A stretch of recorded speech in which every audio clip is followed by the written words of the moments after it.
Want to do God's will. The kind of revolution that the world needs is a Christian revolution. If you want a miracle, you've got to expect it to happen. You are the recipients of God's grace and God's blessings, and you rejoice in that reality. Welcome to Life Today Live. And you may have heard me say, I kind of view this earth as the crossroads of heaven and hell. And I think you can look around and you can see God's hand all over the beauty of creation and in the lives of people.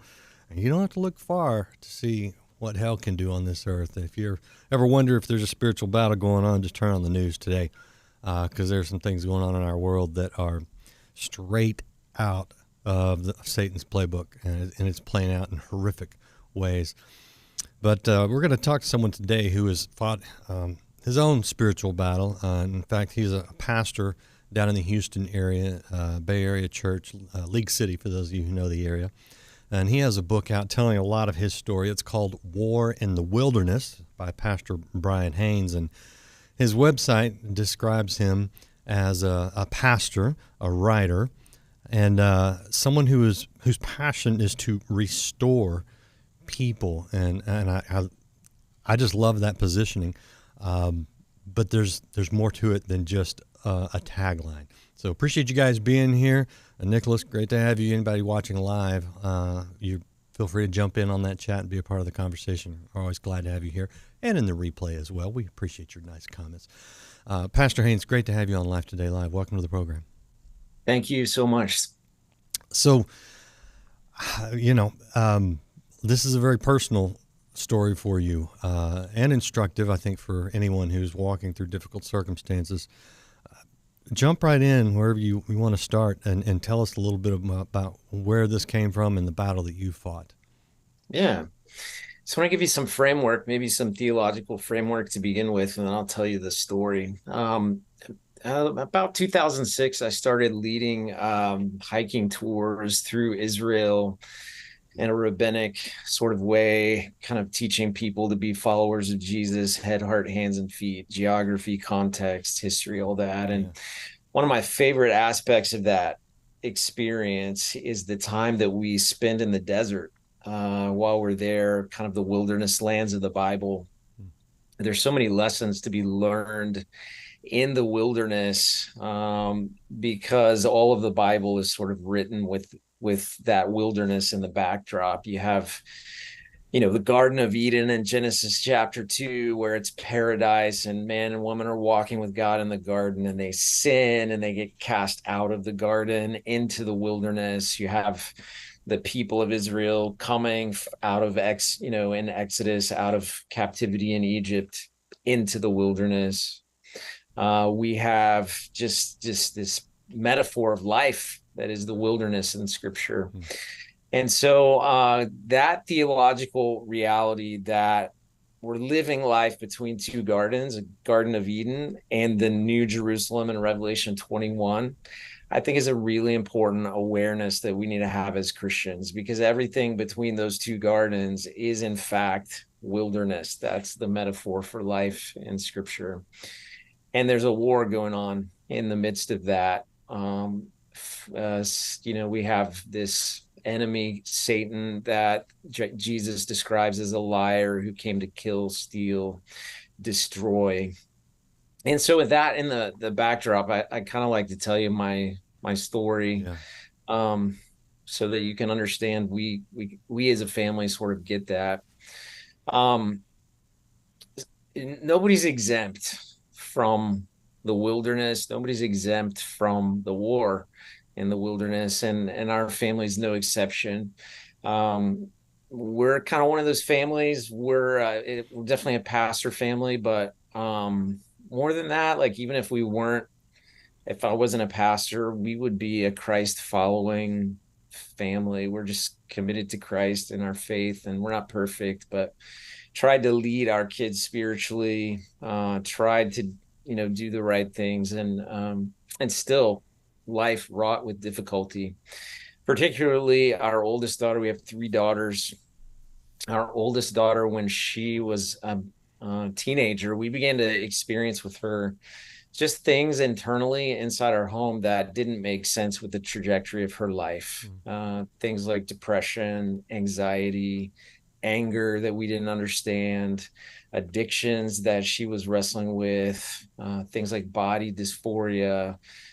Just it was just hard for her as a teenager, and the outside world would have looked at her and said, "This is a great kid, straight A student, great athlete, Christ following kiddo, all those things." But internally, she was struggling hard. And so because of that, our family was struggling in big ways. And when she went to college, we were honestly kind of relieved. Like, okay, we can breathe because of the tension that was taking place in the context of our own home. And just into that first semester of college, Angela and I were sitting on the couch watching some TV show, and we got that parent feel of we need to check on her. And I just looked at where she was on my Find a Friend on my phone, and it was like 11 o'clock at night, and she was in a park outside off campus in a part of town that wasn't super great. And I just thought I need to give her a call. And when I called her, she was weeping. I mean, uncontrollable, sobbing, and just in that place of, I can't do this anymore. And it was shocking to us as parents, where she was emotionally, mentally, spiritually in that moment. It was a dark, dark place. And so we got her to a counselor fairly quickly that we knew in the area. And that counselor called me a couple of sessions into it and just said, "Hey, has your daughter ever been sexually assaulted?" And we were like, "No, we can't even imagine when that would have happened." And the counselor said, "Well, this is textbook, Brian." And as I zoomed out and sort of thought about it, kind of the progression in her teenage years and what she had experienced and gone through, I thought, the counselor's right. It is textbook, but I don't have a grid for when this would have happened. And so they continued to work with her, and they did a technique called EMDR, and they pulled a particular time, place, person from her memory, and I could put that person in my house. This was a person close to us. I could put that person in my house at that time, and her very young childhood, like when she was 5, 6 years old. It was a very, very definite and very accurate. Like we knew this had happened once they pulled this from her memory, because that family had moved in with us during a hurricane for a period of time, just because they were having some issues at their home because of the hurricane.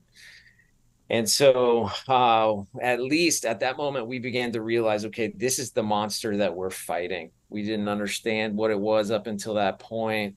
Now we do. We're brokenhearted. We're angry as parents. We're hurt for her. We're, honestly, like, how did we miss this? All those kinds of questions. And we began a journey at that moment. We had been on, we didn't realize we were on, but we began a journey toward her healing, but also into a war that was spiritual, that was emotional, that was mental, that was legal.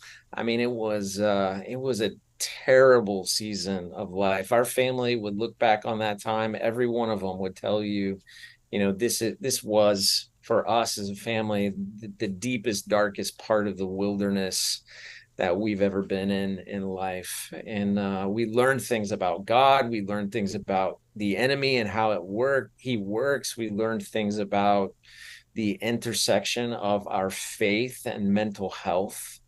And it was a very, very difficult situation. Let me ask a couple of questions. Number one, for you and your wife, and I mean, I got 2 daughters too, and I get that the emotions had to just been through the roof. But when you look at the anger, which is I would have, the guilt, which is understandable, though not your fault, right? Mhm. The depression and anxiety, which would be, again, very understandable, natural. I mean, did those get in the way of you making any progress, or did you turn them into fuel? How did you handle those so that you could help your daughter? Yeah, so it was difficult. It was difficult on our marriage. It was Mm, difficult on me personally, and consequently, it was difficult to lead the whole family yeah. through the season. So initially, once our daughter was ready, I initially confronted the individual, and that was a um, life-changing conversation, life-changing confrontation for me. So much so that uh, I would describe it this way: I felt something break inside of me Mm, during that conversation, and I felt like I had to have it. Um, for a number of reasons. This was another believer, mm, all those kinds of things. I felt like I had to have it for a number of reasons. Um, but it took a toll. I had, kind of backstory. We had been through Hurricane Harvey here in Houston, and so that was, uh, the pastor becomes like community leader mm, in that time frame, and so it had been just a huge burden. We had Santa Fe High School, not 12 miles from here. We had had a mass shooting, mm, and I had walked through that with some of those officers and done some funerals and all of that. And then this came sort of on the heels of that. So it was like my counselor said, like it was like you had been in three different kinds of yeah. wars. And so they actually diagnosed me with post-traumatic stress. And I took a sabbatical from pastoring. I went to counseling. Angela and I went to counseling together, um, for two reasons. One, just like how do we not, how is this big, huge, horrible thing not going to wreck us as a married couple? How Mm, do we love each other well in this time frame, and then how do we lead all of our girls through this wilderness that we're in? So it took help from other people. We had to be honest with a few about what we were going through, what we were experiencing. That kind of pressure, you want to escape it, yeah. and so you're wanting to act out of character. You're struggling with, you can imagine, as a father. I mean, I found a murderous place in my heart that Yeah. I didn't know was there. Yeah. It's really hard to pastor a church. Why you feel like I'm, Yeah. you feel like that. Well, So I mean, but see that, I mean, I think that's the other side of the coin of justice. Did you get justice for your daughter? no. So we actually filed charges in two counties. We went through, COVID happened right after she pressed charges. So he got thrown in jail in two counties for a period of time, got out, and then it went to court.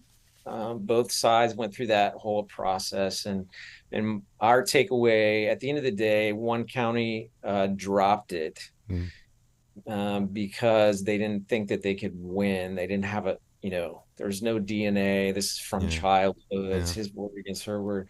But that's after they ramped her up like for trial four different times. Uh, And so that process, if you've been in that, you mm, know that's almost worse than the actual assaults that took place, when she was 6, 7 yeah. years old. And so that anxiety, that depression that you're working through for her, that mental health part is all just re-engaging every time.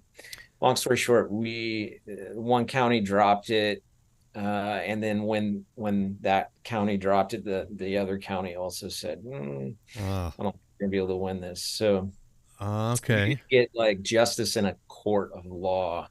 Um, I mean, that's got to be unsettling, and you don't have the resolution that you should have from a legal yeah, I mean, we standpoint. learned in a case like that, like the system is not for the victim.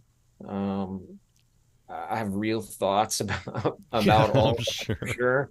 Um, and trying to navigate, like, okay, as Christians, we're just gonna have to trust God Oh, with justice and judgment, because we're uh-huh. not gonna get it on this earth, Yeah. to the degree that we would Well, like. okay. So how do you read a scripture that says, you know, to forgive as you have been forgiven? Hmm. And how does that read to you? Because that's got to read to you differently than someone who hadn't been what you've been through. For sure. So I'll say, as a pastor, this experience gave me empathy for people that go through really hard things, and the church just says, "Hey, here's a scripture, Yeah. pray, and Yeah. let's uh, let's get over it, move forward. It's for your own good," kind of thing. Because Mm. you can't just do that. It's like you've been in a war, and you've got real wounds, and so it's a process toward forgiveness. And actually, to my daughter's credit, she came to forgiveness a lot sooner than I did. I get that. Uh, I was the holdout, like Yeah. struggling with that. We have midweek prayer here, and we have, an opportunity every first Wednesday of the month for people to come for prayer, and we have a time where of forgiveness during that time. And I always say, hey, if you're struggling with forgiveness, come down here and we'll pray that you'll have the ability to do that. And in that season, I was just on my knees asking the church to pray for me, because I couldn't forgive. It Yeah, was no, a hard feeling. no, I couldn't on my own. I mean, that's why we need God. That's what spiritual warfare is. It's that's beyond me. I Yeah. wouldn't happen. Um, how is your daughter today? She's really great. Mm, She's not without scars. sure. She's been through this, and that will always be part of her story. At the same time, this is a kid who, when she was going through it, she was super angry as a very young adult. But she never stopped going to the word. Like Mm, I would get up and I would see her at 6 o'clock in the morning with a cup of coffee in the word, and she might mm. be journaling like, God, I don't believe anything you're saying, but she was going to the right well, Yeah, you know, yeah, yeah. and that paid off, and it actually gave birth to a lot of fruit in her life, and God's using her in a significant way now. She's a girls minister at a pretty huge church here in Houston, and she's investing in kids. And Mm, I mean, there was one point I thought, will she ever trust God again? And now he's using her in magnificent kingdom ways. And not that she's not without scar, not that she doesn't struggle in some small ways from time to time, but man, I just bless God for where she's at. and your wife, how's your wife doing? She's good. Mm, This was, we're been walking through this 6 or 7 years now, and so we've had a lot of time to process, a lot of time to pray, a lot of people pour into us, mm, and she's good. I think for her, like, this thing that happened to our oldest daughter is uh was maybe her biggest fear. Like, she never wanted that kind of thing to happen. yeah, And yeah, so when it did, and she didn't know, she just took on a huge helping of false guilt yeah, and shame. yeah, And so that, for her, that was the part that she had to work. I was more anger, forgiveness. She was more, why didn't I see yeah. this? Sure. And so, thank God, through the years and through the process that we've been through, he's been really faithful to help her let go of some of those things.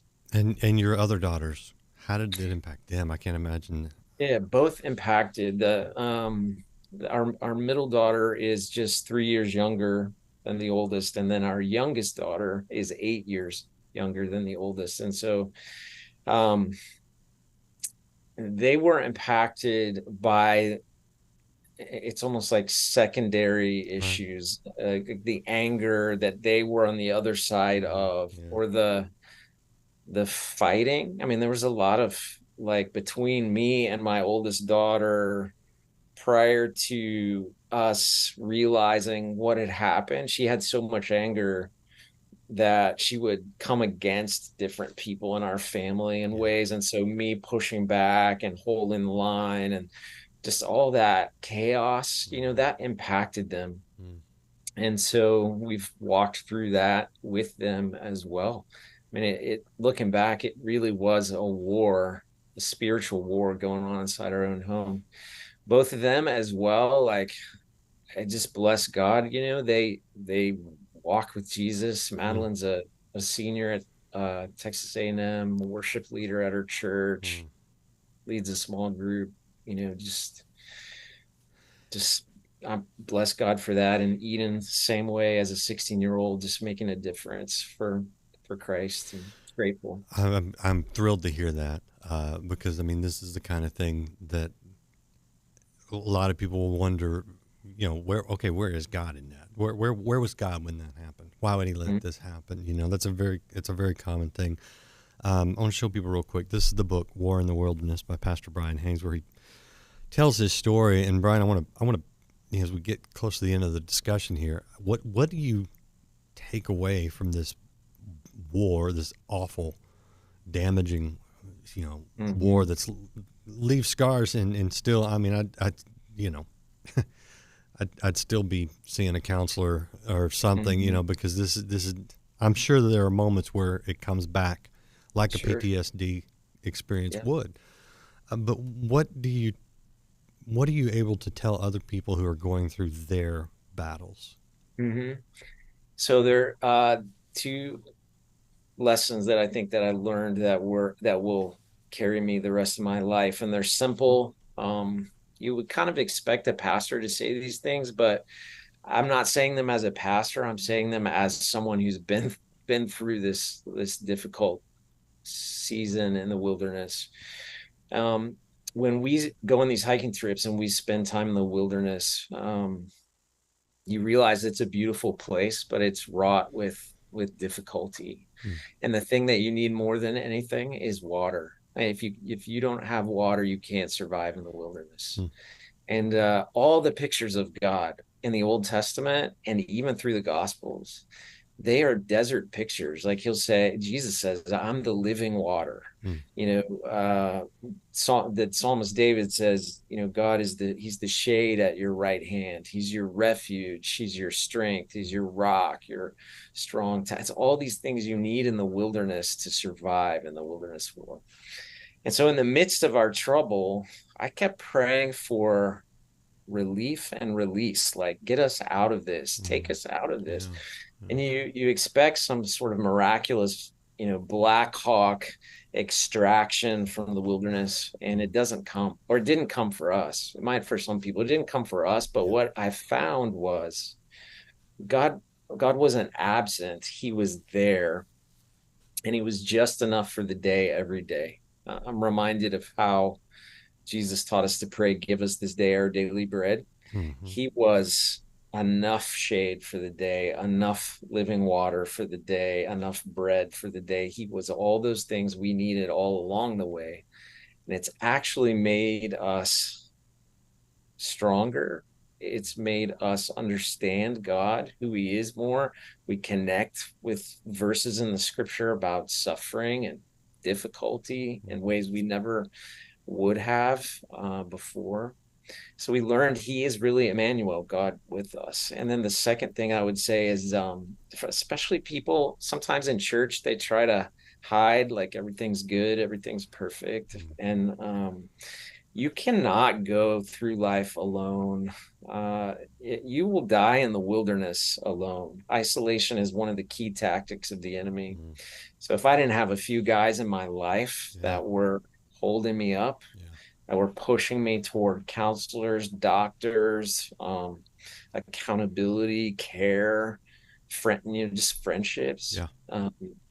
If we didn't each have that in our family, if we didn't have a tribe of people, it'd be a very different story. And I would just say, don't go it alone. Like, you don't have to tell everybody, but you need to tell a few people the deep difficulty you're going through in a situation like this. Yeah, so true. And it's interesting because I've talked to a lot of people who have been through awful things, whatever the trauma looks like. And it's what you say about God being there and being enough, which is not always what we want. We want more than enough. Get me out of here. Right, get me out of here, right? But I find that people that have faced really, really awful things, they say, yeah, God meets me there as long as when I go to him, even in my anger or frustration or worry or fear, like, the first half of most of the Psalms, I get to the second half of the Psalms where I find out, yeah, he's in the wilderness with me. And so I appreciate you sharing that. Is there anything you want to add before I let you go? No, I would just offer that even in the midst of the deepest, darkest part of the wilderness, there's hope. Like Jesus is the one that knows the way through the valley of the shadow of death. And we found hope where you wouldn't think you would. So it's there.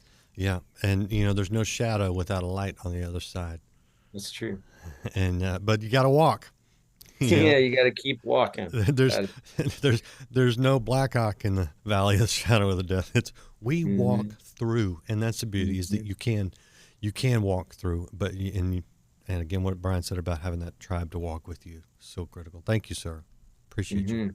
Yeah, thank you. This is the website. Let me bring that up here. Right there. This is brianhaynes.org. If you want to follow up with him, you can do that. And then, of course, the book War in the Wilderness is available wherever you get books. If you need to read someone else's walk to help you with yours, be sure to pick that up or get it for someone else that you might be struggling with their own situation.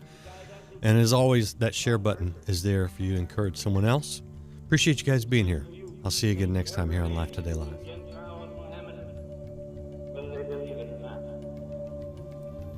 We float on the vast, limitless sea of divine mercy.